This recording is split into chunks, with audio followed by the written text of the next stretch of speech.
येशू त्यांना म्हणाला, अहो निर्बुद्ध मनुष्यांनो, धर्मग्रंथामध्ये संदेष्टांनी जे लिहिले आहे त्यावर विश्वास ठेवणे तुम्हाला जड जात आहे.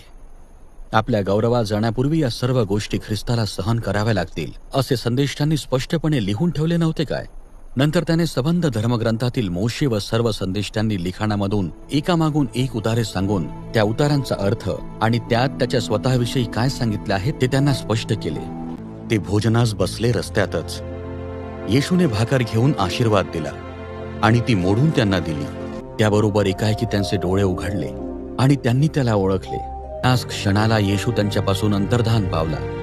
ते एकमेकांस म्हणू लागले, तो रस्त्याने आपल्याशी बोलत असताना आणि आपल्याला धर्मग्रंथ समजावून सांगत असताना आपली अंतःकरणे आतल्या आत विलक्षण आनंदाने कशी भरून गेली होती. तेव्हा त्या घटकेस ते उठून पुन्हा यरुशलेमला माघारी गेले. तेव्हा त्या दोघांनी आपण अम्माऊस गावच्या रस्त्याने चालत असताना येशूने आपल्याला कसे दर्शन दिले आणि तो भाकर मोडीत असताना आपण त्याला कसे ओळखले हे निवेदन केले.